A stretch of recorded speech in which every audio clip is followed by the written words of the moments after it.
Assalamualaikum warahmatullahi wabarakatuh. Jumpa lagi bersama saya Adi di channel Ngulik Sejarah. Dan pada video kali ini saya akan kembali lagi membacakan suatu kisah misteri.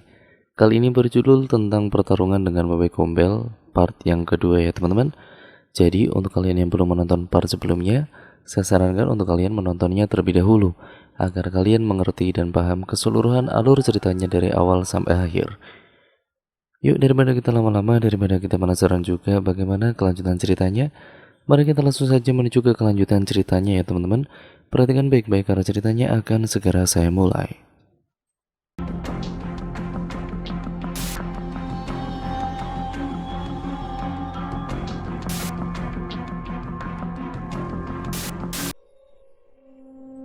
Malam kian merambat, suasana di rumah duka semakin hening. Meski masih banyak warga yang berkumpul di rumah itu, namun rata-rata dari mereka enggan untuk mengeluarkan kata-kata. Jika ada sesuatu yang perlu untuk dikatakan, mereka pun akan mengucapkannya dengan cara setengah berbisik. Hingga saat hampir tengah malam, keheningan itu dipecahkan oleh suara teriakan bocah laki-laki dari arah jalan desa. Serempak seluruh mata mengarah ke arah asal suara itu. "Bapak, Bapak, Mbak Yu Pak."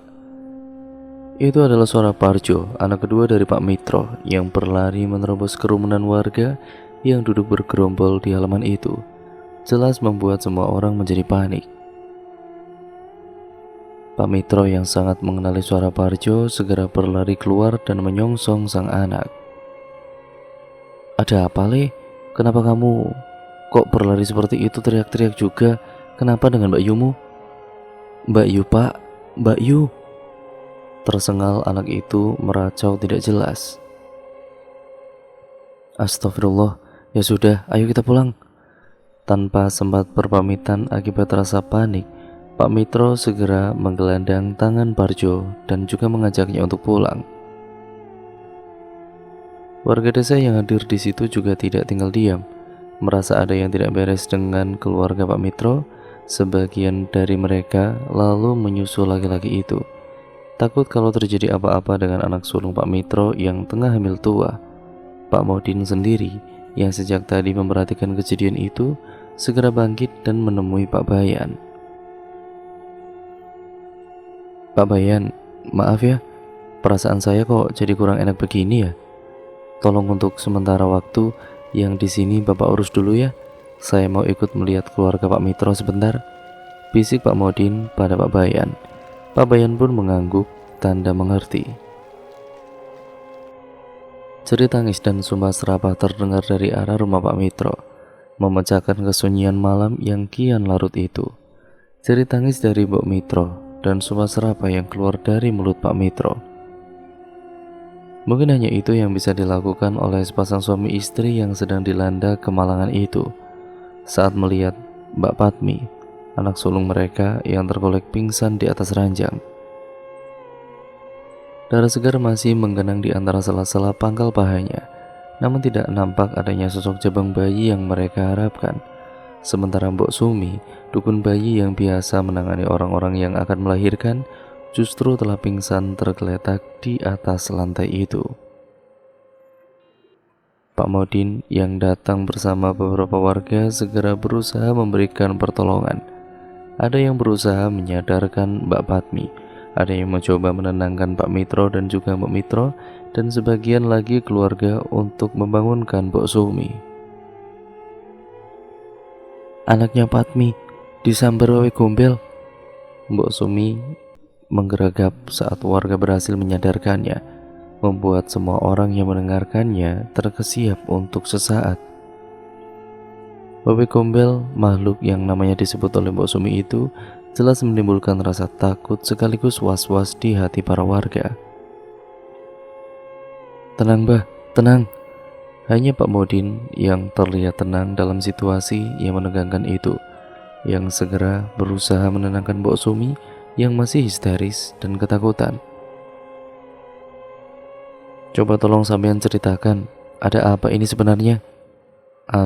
Tadi, aduh Gusti, si jabang bayinya Patmi." Mbok Sumi sepertinya belum bisa tenang. Mulut tuanya terus meracau dengan wajah tegang diselimuti ketakutan serta mata nyalang yang celalatan melihat ke sana dan kemari.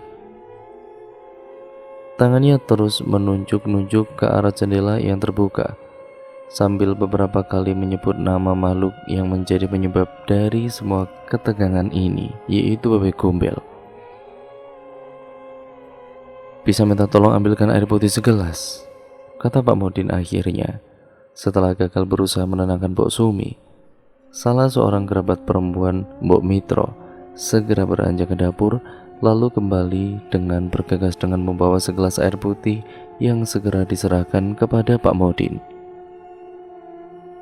Laki-laki setengah bayi itu lalu berkomat kamit sambil meniup-niup air dalam gelas sebelum menyerahkannya kepada Mbok Sumi. "Ini Mbok, diminum dulu," kata Pak Modin.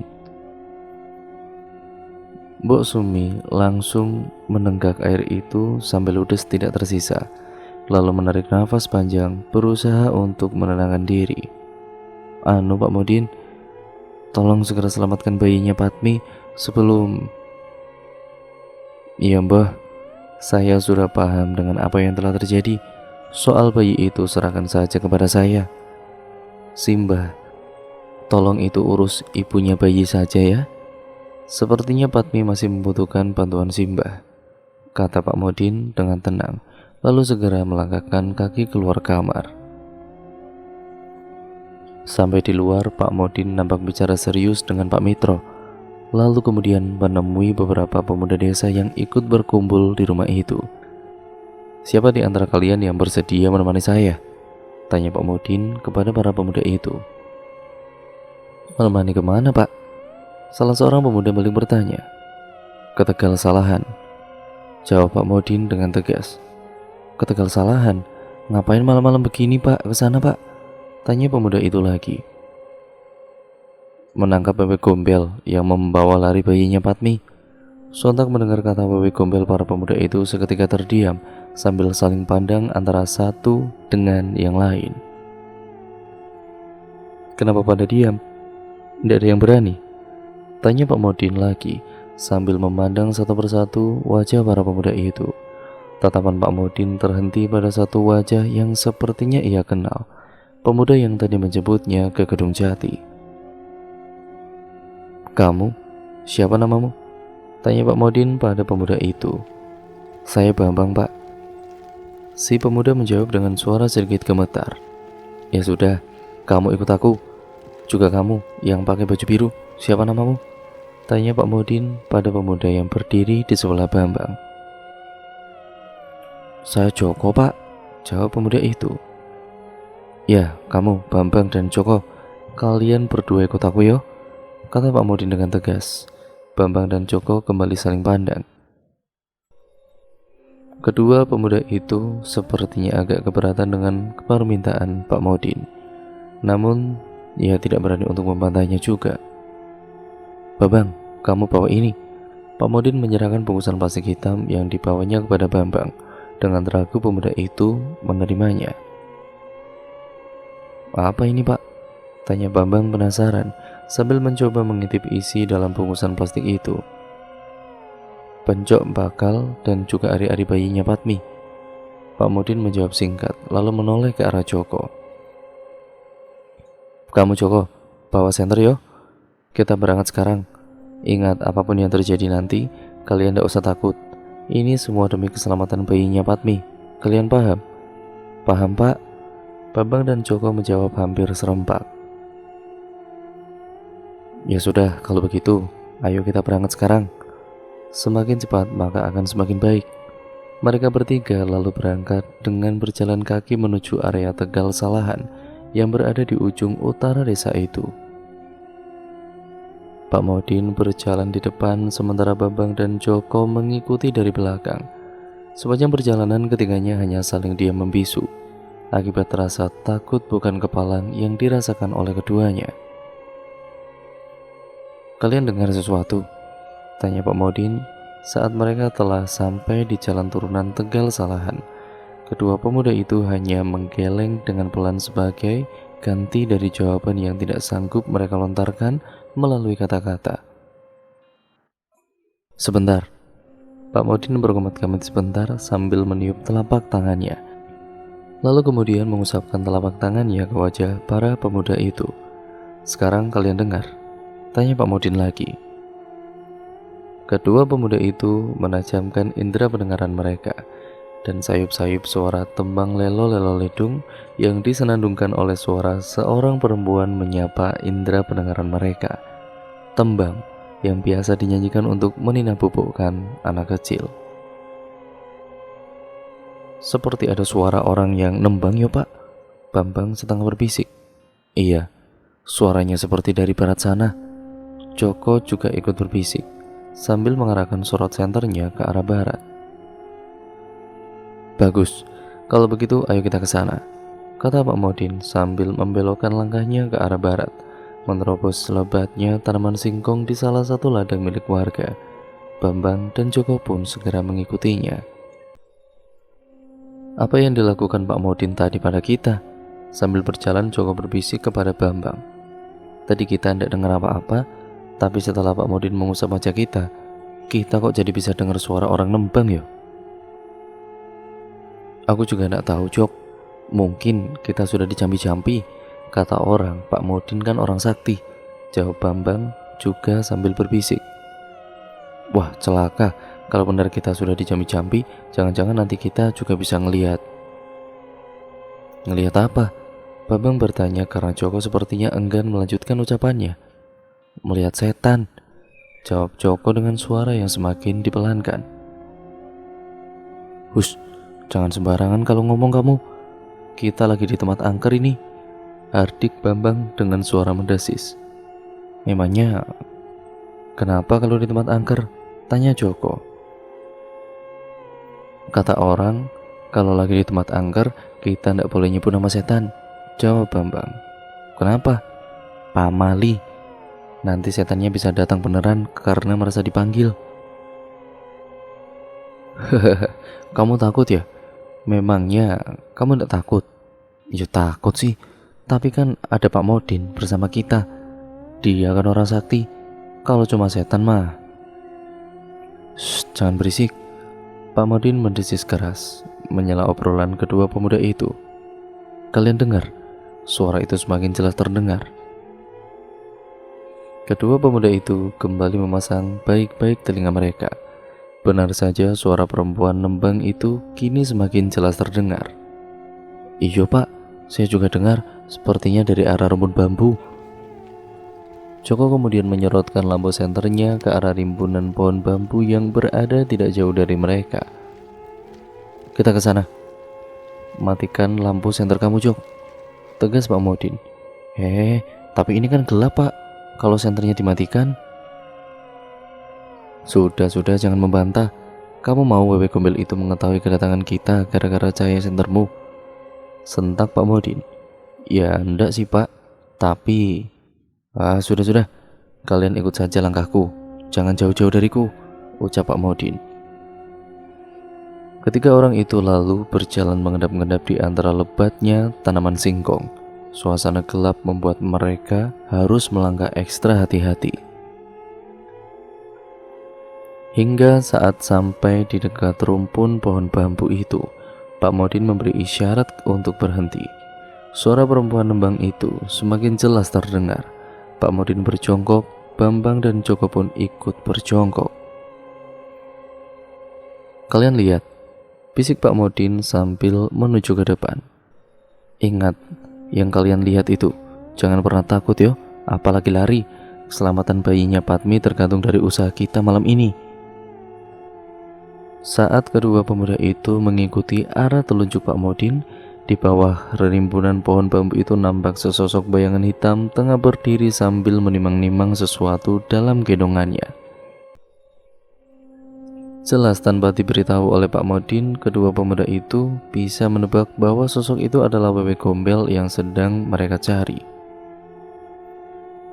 Bang, kesinikan bungkusan itu, bisik Pak Modin lagi sambil mengelurkan sebelah tangannya ke arah Bambang. Bambang pun segera menyerahkan bungkusan yang dibawanya. Pak Modin lalu duduk bersila. Bambang dan juga Joko ikut duduk bersila juga. Mereka bertiga duduk melingkar mengelilingi bungkusan plastik hitam yang tengah dibuka oleh Pak Modin. Semua isi bungkusan itu dikeluarkan oleh Pak Modin, lalu disusun sedemikian rupa di atas permukaan tanah. Kendi berisi ari-ari si jabang bayi, pencok bakal kembang setaman, juga dupa berisi kemenyan yang segera dinyalakan oleh Pak Modin. Harum asap kemenyan segera menguar bersamaan dengan asap yang mengepul ke udara. "Bang, Jok, kalian dengar, saya bakar dupa ini untuk menarik perhatian dari bapak gombel itu. Nanti kalian bantu aku yo. Ingat, apapun yang terjadi, jangan pernah takut atau lari. Kita hanya akan menukar bayi itu dengan sesajen yang telah kita siapkan ini. Mudah-mudahan bapak gombel itu tidak susah untuk dibujuk," jelas Pak Modin. Bambang dan juga Joko saling pandang. Apa yang barusan diucapkan oleh Pak Modin terdengar aneh di telinga mereka. Membujuk bebek gombel, bagaimana caranya? Iya, kalau bebek gombel itu bisa dibujuk, kalau tidak dan justru malah marah dan menyerang mereka, kan bisa jadi gawat. "Sampean yakin, Pak? Bagaimana kalau kita coba saja dulu? Kalau memang bebek gombel itu enggak mau dibujuk, ya apa boleh buat, kita harus rebut bayi itu secara paksa," kata Pak Modin dengan tegas. Wah, ini lebih gila lagi. Merebut bayi dari tangan bebek gombel. Itu berarti perang dengan makhluk halus. Dan makhluk halus penghuni Tegal Salahan yang bernama bebek gombel itu sudah sangat terkenal dengan kekejamannya. Ya, kalau mereka berhasil. Kalau gagal, bisa-bisa mereka yang justru jadi korban. Namun Bambang dan Joko merasa tidak punya pilihan lain. Bayi malang itu harus mereka selamatkan malam itu juga. Pak Modin lalu segera memulai ritualnya. Sambil duduk bersila menghadap pedupaan, ia berkemat-kamit membaca doa. Asap dupa mengepul, menyebarkan bau harum kemenyan yang begitu tajam. Angin berembus pelan membawa asap pedupaan itu menyebar ke segala penjuru, hingga sampai pada sosok si bebek gombel yang menyeramkan itu. Sontak makhluk itu menghentikan tembang yang ia nyanyikan, lalu pelan-pelan membalikkan badan dan melayang ke arah asal aroma yang menarik indera penciumannya. Hihihihi. Tawa serak yang melengking terdengar menusuk gendang telinga saat makhluk itu semakin mendekat, membuat Bambang dan Joko tidak mampu menahan kedua lutut mereka yang bergetar hebat karena ketakutan. "Dasar manusia lancang, berani kalian mengusikku, wah?" Suara serak dari nenek tua bertubuh bungkuk itu sukses membuat bulu kuduk Bambang dan Joko meremang seketika. Apalagi saat keduanya melihat wajah dari sosok yang semakin mendekat ke arah mereka. Benar-benar sangat menyeramkan hingga tanpa sadar kedua pemuda itu beringsut, menggeser posisi duduk mereka ke arah belakang punggung Pak Modin. "Bukan kami yang lancang, tapi kau yang telah mengusik kehidupan kami. Kembalikan bayi itu bukan anak kamu," sentak Pak Modin dengan tegas. Hihihihi. Kembali sosok itu tertawa melengking, membuat Bambang dan Joko semakin gemetar ketakutan. Apalagi sosok itu melayang semakin mendekat ke arah mereka, hingga keduanya bisa melihat semakin jelas wujud dari sosok itu. Sosok nenek-nenek bungkuk dengan wajah penuh keriput berkerut-kerut. Rambut gimbal acak-acakan yang tergerai hingga menutupi hampir sekujur tubuhnya yang telanjang tanpa busana. Sepasang mata yang menyala kemerahan serta sepasang payudara yang menggelantung sampai hampir menyentuh tanah. "Bayi ini sudah menjadi milikku," geram sosok itu sambil mengacungkan tongkat bambunya ke arah Pak Modin. "Dan kalian jangan coba-coba untuk mengambilnya dariku, atau kalian akan bernasib sama dengan si tua bangka Atmo itu." "Jadi benar dugaanku, kau yang telah menghabisi Mbak Atmo?" Pak Modin bertanya geram. "Hihihi, ya benar. Aku yang telah mencekik si tua bangka itu sampai mampus karena telah berani mencampuri urusanku." Kalian tahu, aku sangat menikmati saat menyaksikan si tua bangka itu berkelojotan meregang nyawa. Apa kalian mau juga bernasib sama seperti dia? Si bebek gombel itu terkekeh. Dasar setan laknat. Pak Modin menggeram, berusaha menahan amarah yang mulai membuncah di dadanya. Aku sudah minta baik-baik, tapi sepertinya kau malah mau menantangku. Apa boleh buat? Akan ku ambil paksa bayi itu dari tanganmu. Hah? Apa aku tak salah dengar? Kau anak kemarin sore yang bahkan ilmunya belum ada seujung kuku berani mengancamku. Hihihi, kau sama saja mau cari mati bocah. Tapi tak apa, dengan senang hati aku akan melayani tantanganmu itu. Kembali si bebek gombel itu terkekeh mentertawakan Pak Modin yang dianggapnya hanya anak kemarin sore itu. Kesombonganmu sudah di luar batas, nenek peot. Memang benar, ilmuku mungkin belum ada seujung kuku, tapi bukan aku yang akan melawanmu malam ini, melainkan ini. Pak Modin mengacungkan kendi berisi ari-ari bayi yang dibawanya ke arah si bebek gombel, lalu dengan sigap membuka tutup penyumbatnya. Kabut tipis melayang keluar dari mulut kendi yang kini telah terbuka. Kabut yang semakin lama semakin menebal, meliuk-liuk di udara, lalu menggumpal membentuk 4 bayangan putih berwujud mirip manusia namun dengan sosok yang samar. Kaki Among, Nini Among yang momong jabang bayi yang kini kau gendong inilah yang akan melawanmu. Pak Modin berseru tegas membuat si bebek gombel tercekat untuk sesaat. Makhluk itu nampak begitu terkejut, tidak menyangka kalau ternyata lawan yang dihadapinya mampu bertindak sampai sejauh itu. Menghadapi manusia yang konon sedikit berilmu itu bukan masalah baginya. Namun menghadapi 4 sosok yang berhasil dibangkitkannya itu bukan perkara mudah. Namun nasi telah menjadi bubur, ia merasa tidak punya pilihan lain. Karena seperti dikomando, ke-4 sosok bayangan putih itu serempak maju ke depan, merangsek ke arahnya, lalu segera melancarkan serangan dari 4 penjuru yang berbeda. Pertarungan sengit pun terjadi. Bambang dan Joko sampai terbengong dibuatnya. Seperti mimpi, mereka bisa menyaksikan secara langsung adegan pertarungan sedahsyat itu, yang biasanya hanya bisa mereka lihat dalam adegan film saat di televisi.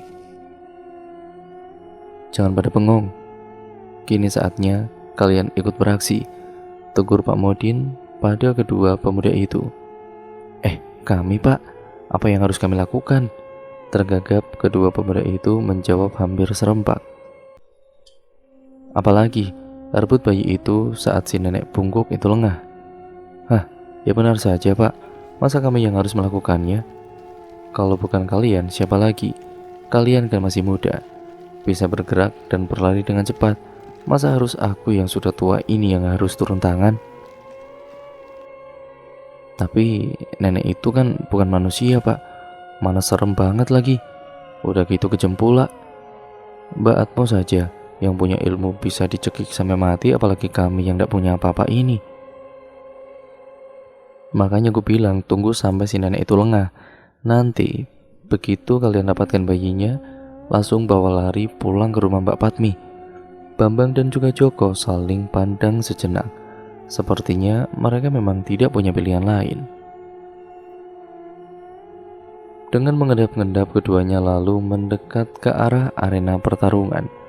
Pertarungan antara si bebek gombel melawan sosok bayangan putih jelmaan ari-ari bayi itu masih berjalan seru. Si nenek bungkuk yang sekilas terlihat lemah itu ternyata sangat gesit meladeni serangan dari ke-4 sosok bayangan putih yang menjadi lawannya.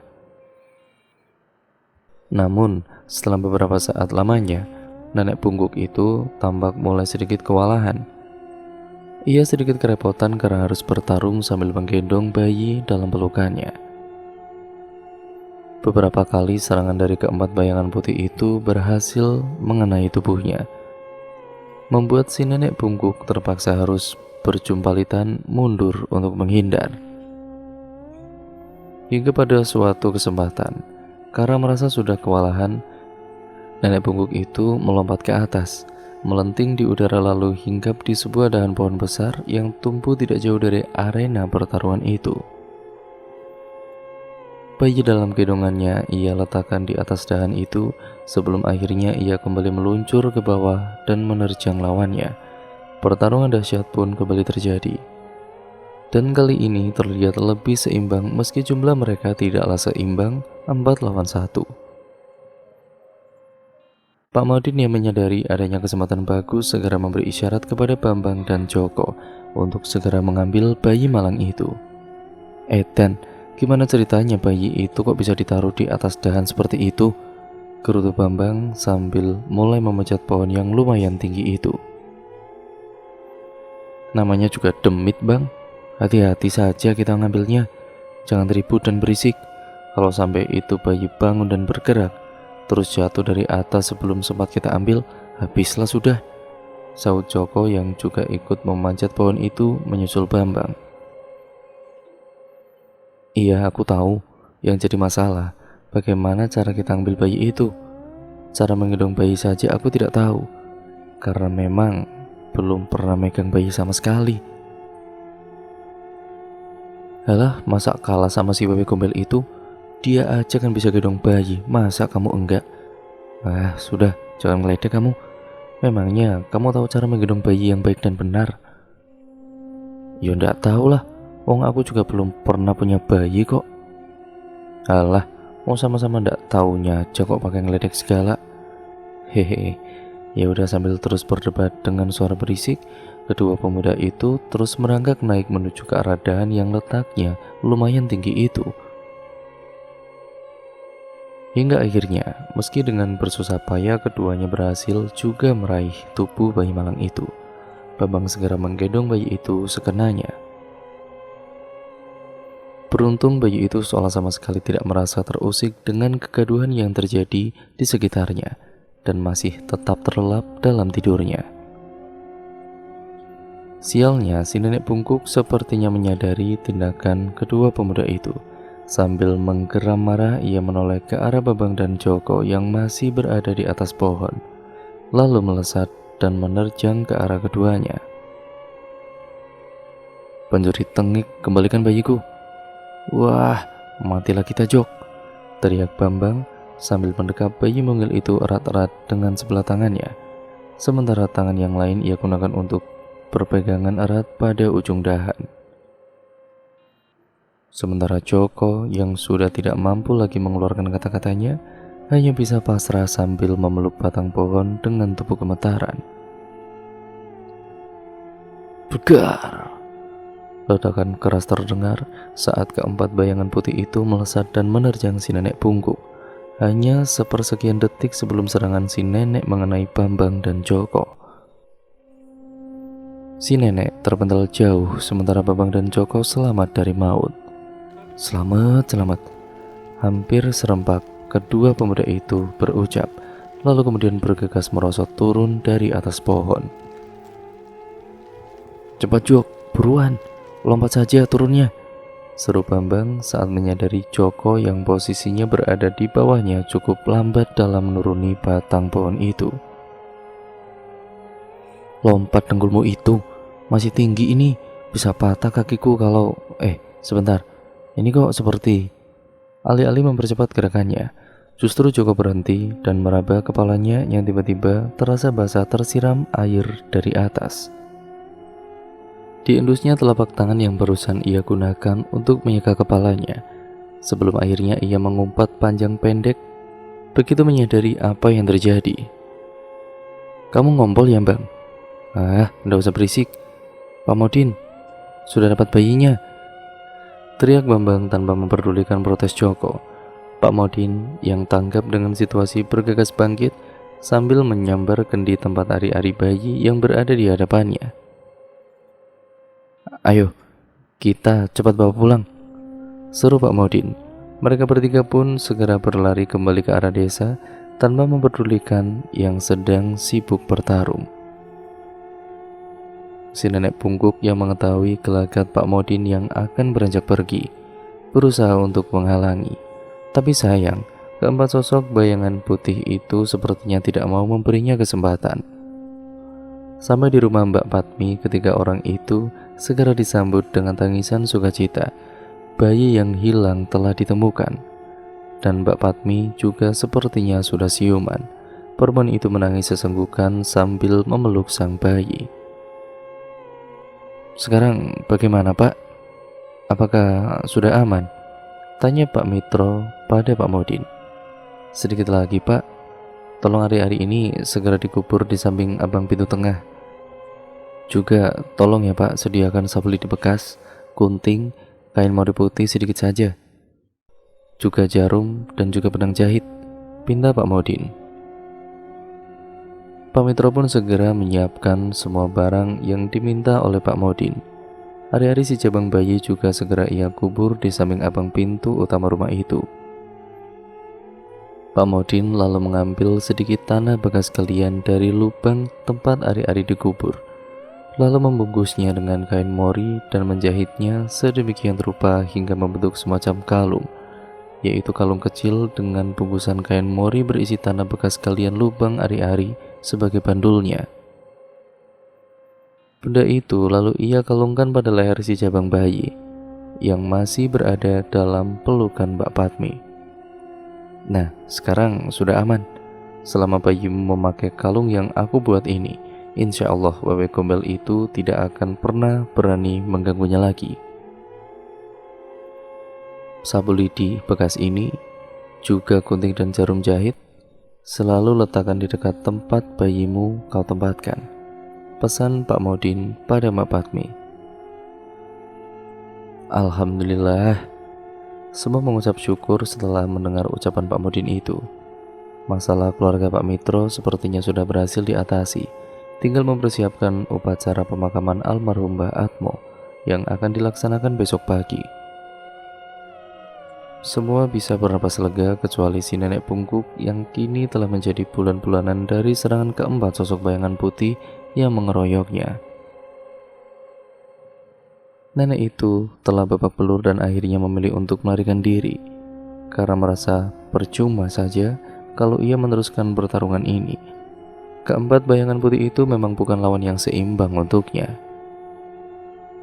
Dan kesempatan untuk mendapatkan jabang bayi yang diinginkan itu sepertinya juga sudah tidak bisa diharapkan lagi. Melihat sang lawan kabur, keempat sosok bayangan putih itu lalu melesat terbang ke arah desa Kedung Sono.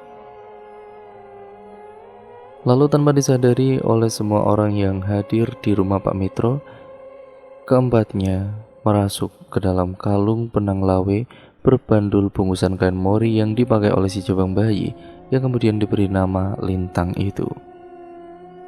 Dan cerita pun akhirnya bersambung ke part yang selanjutnya ya teman-teman, yaitu part yang ketiga yang sekaligus nantinya akan menjadi part terakhir dari keseluruhan alur ceritanya. Jadi untuk kalian yang belum menonton part sebelumnya, saya sarankan untuk kalian menontonnya terlebih dahulu agar kalian mengerti keseluruhan alur ceritanya dari awal sampai akhir. Terima kasih ya teman-teman sudah menyimak video kali ini. Jangan lupa like, comment, dan share karena itu membantu channel ini menjadi channel yang jauh lebih baik lagi. Dan jangan lupa pula untuk kalian subscribe ya teman-teman. Nyalakan juga tombol lonceng notifikasinya, karena dengan itu semua kalian membantu channel ini berkembang menjadi channel yang jauh lebih baik lagi ke depannya. Dan kalian akan terus mendapatkan notifikasi video terbaru dari channel ini, sehingga kalian tidak akan ketinggalan video terbaru selanjutnya yang akan saya bacakan ya teman-teman, ataupun yang akan saya bawakan di channel ini. Untuk kalian yang mempunyai kisah-kisah misteri ataupun cerita horor pengalaman kalian bisa tuliskan melalui email ke alamat email kami ya teman-teman, yang sudah tertera di kolom deskripsi video kali ini, yang nantinya akan ditulis Mbak Nafila, yang nantinya juga akan saya bacakan di sini ya teman-teman, seperti video ini dan juga video-video sebelumnya.